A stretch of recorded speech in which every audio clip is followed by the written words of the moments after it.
On se retrouve aujourd'hui pour une vidéo lecture. Alors j'ai créé le hashtag Beautiful Intellect il y a quelques mois pour notre club de lecture. Donc si vous lisez un de ces livres ou si vous lisez un autre livre de développement personnel, d'entrepreneuriat, de réalisation de soi, de bien-être que vous aimeriez partager avec nous, n'hésitez pas à poster sur Instagram, Twitter, autres, s'échanger un peu nos idées de lecture et pouvoir discuter. Donc n'hésitez pas à partager aussi vos lectures en commentaire et avec le hashtag Beautiful Intellect. Aujourd'hui j'ai 7 livres à vous présenter. J'ai lu pas mal de livres aussi sur la créativité, mais je vous ferai une vidéo dédiée dans ma prochaine série de vidéos sur la créativité. Aujourd'hui, on va plus parler d'intuition, d'habitude et de changement, un peu les grands thèmes des livres que je vais vous présenter aujourd'hui. On va commencer par l'intuition. Le premier livre que j'ai lu et terminé, c'est La force de l'intuition de Malcolm Gladwell. Prendre la bonne décision en 2 secondes. Je vous en avais déjà un petit peu parlé rapidement dans ma vidéo sur l'intuition avec Stéphanie Desbenidiari. Je vous mettrai le lien juste au-dessus, pareil en barre d'informations, qui explique un peu comment on peut définir l'intuition de manière un peu plus concrète. Parce que je trouve que c'est un terme assez vague la plupart du temps. Enfin, en tout cas pour moi c'était très vague avant de lire ce livre-là.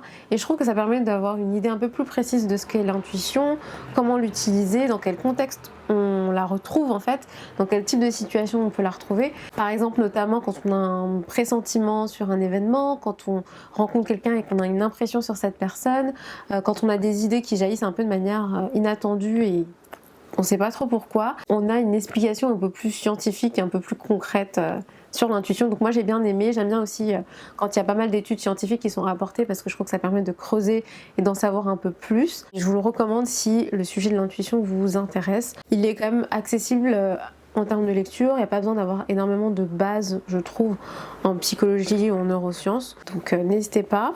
Autre livre aussi sur l'intuition que je suis en train de lire et que je lis un peu de manière décousue, j'avoue, je prends un peu par section de temps en temps, je me balade en fait entre les pages, c'est Développer votre intuition pour prendre de meilleures décisions, mieux vivre et apprendre à vous faire confiance, d'Isabelle Fontaine, préface de Thierry Janson, docteur en médecine et psychothérapeute. On est pareil aussi sur une identification, un décodage de l'intuition, donc on apprend à mieux comprendre l'intuition et aussi à savoir dans quelle situation on peut l'utiliser, comment l'utiliser, est-ce qu'on doit se faire confiance tout le temps et pourquoi. Accès développement de l'intuition, j'allais dire créativité parce que c'est lié en fait, l'intuition est liée à la créativité et justement elle en parle dedans, ça nous aide et ça nous apprend à nous faire un peu plus confiance dans certaines situations. Ce qui est aussi très bien fait dans ce livre, c'est qu'il y a des interviews et qui permettent de comprendre un peu comment chaque personne utilise l'intuition parce qu'on va chacun l'utiliser de manière différente. Il y a des petits exercices aussi à faire et pour le coup celui-là est encore plus simple, vraiment accessible à tous. Il y a pas mal de choses qu'on peut mettre directement en pratique derrière, donc ça c'est aussi très très bien.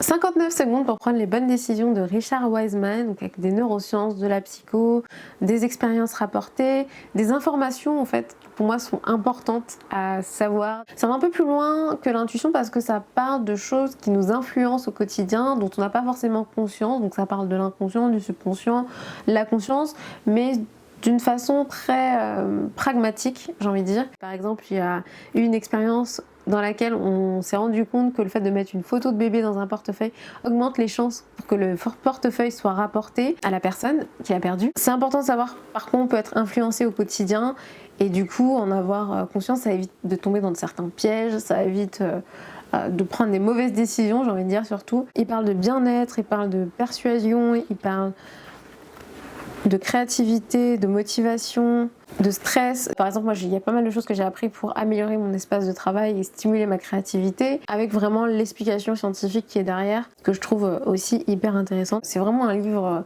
pour moi, indispensable. Tout le monde devrait lire ce livre, on devrait tous être égaux à ce niveau-là, parce qu'il y a tellement d'informations dont on devrait, pour moi, avoir confiance.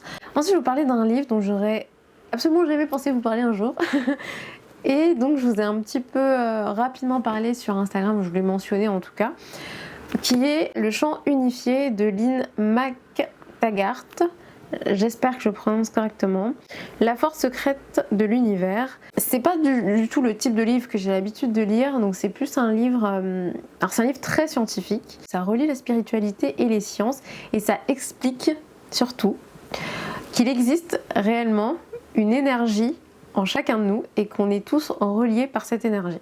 Ça paraît totalement fou et honnêtement, avant de le lire, et j'ai pas encore terminé, hein, j'en suis à un tiers du livre, j'étais vraiment pas sûre que ça puisse exister. D'ailleurs dans la vidéo sur l'intuition avec Stéphanie, je disais que j'avais la sensation qu'effectivement on avait une énergie, mais j'ai du mal en fait, j'avais du mal à concevoir comment on pouvait être doté de cette énergie, comment est-ce qu'elle pouvait exister en fait dans le monde. Tout simplement, j'avais du mal à le percevoir et je trouve que c'est très difficile à concevoir plus qu'à percevoir, parce que je trouve des fois j'ai la sensation en tout cas de le percevoir, mais j'ai du mal à comprendre et à savoir pourquoi, et vraiment mettre des mots dessus, etc.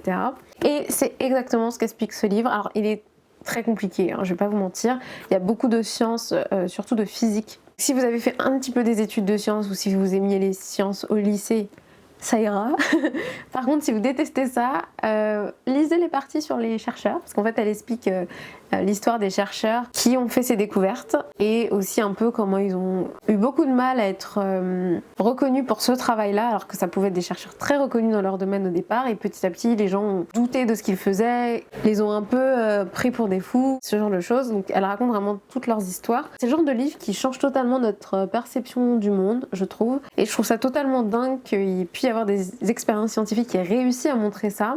Ce que j'ai appris dans ce livre qui est totalement fou, et pourtant j'ai fait des études de biologie, donc voilà, j'aurais pu l'apprendre en cours, c'est que nos cellules ont la capacité de se régénérer totalement d'elles-mêmes, toutes seules, si on leur envoie une certaine énergie. Ça explique certains phénomènes de guérison spontanée, et explique comment le stress peut modifier notre énergie, comment certaines choses dans notre environnement peuvent modifier notre énergie et donc notre organisme tout court. C'est vraiment passionnant. Tout n'est pas encore expliqué et tout n'a pas été testé, démontré scientifiquement, donc ça reste quand même une théorie, donc on peut y croire, ne pas y croire, après chacun est libre de penser ce qu'il veut, mais je trouve que c'est en tout cas, c'est quelque chose qui m'a semblé cohérent et qui me semble plus totalement fou, et j'ai appris tellement de choses que je ne pensais absolument pas apprendre, et ça fait du bien. Moi j'aime bien apprendre des choses auxquelles je m'attends pas du tout, et c'est trop bien.